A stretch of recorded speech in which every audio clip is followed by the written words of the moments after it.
പെരിയാർ കടുവാ സങ്കേതത്തിൽ നടന്ന ജൈവവൈവിധ്യ സർവേയിൽ പുതിയ ജീവിവർഗ്ഗങ്ങളെ കണ്ടെത്തി. 8 ഇനം ശലഭങ്ങൾ, 2 ഇനം തുമ്പികൾ, 2 തരം പക്ഷികൾ എന്നിവയാണ് പുതുതായി കണ്ടെത്തിയത്.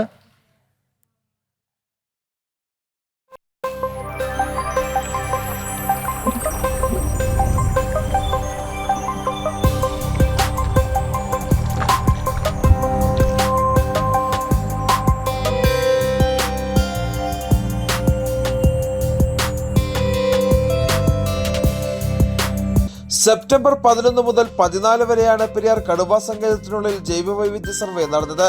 പെരിയാർ ടൈഗർ കൺസർവേഷൻ ഫൗണ്ടേഷനും പെരിയാർ ടൈഗർ റിസർവും കേരള ഫോറസ്റ്റ് ഡിപ്പാർട്ട്മെന്റും ട്രാവൻകൂർ നേച്ചർ ഹിസ്റ്ററി സൊസൈറ്റിയും സംയുക്തമായി നടത്തിയ സർവേയിൽ വിവിധ സംസ്ഥാനങ്ങളിൽ നിന്നായി 100-ലധികം വിദഗ്ധർ പങ്കെടുത്തു.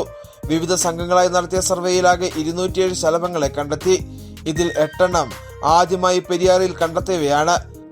വേമ്പട ശലഭം, മഞ്ഞത്തുമ്പൻ, ആട്ടക്കാരൻ, കാട്ടുവരയൻ അര, ഷോലത്തുള്ളൻ, കുഞ്ഞിക്കുറുമ്പൻ, നാട്ടുപൊട്ടൻ എന്നിവയാണ് പുതുതായി കണ്ടെത്തിയ ശലഭങ്ങൾ. തുമ്പിവർഗത്തിൽ 71 ഇനങ്ങളെ കണ്ടെത്തിയതിൽ 2 പുതിയ ഇനങ്ങൾ കൂടി രേഖപ്പെടുത്തി. ബോഡിലാൻഡ്സ് ബ്ലാക്ക് ബേർഡ്, വെളുത്ത തൊണ്ടയുള്ള ഗ്രൗണ്ട് ത്രഷ് എന്നീ ഉപവർഗത്തിൽപ്പെട്ട പക്ഷികളെയുമാണ് സർവേയിൽ പുതുതായി കണ്ടെത്തിയത്.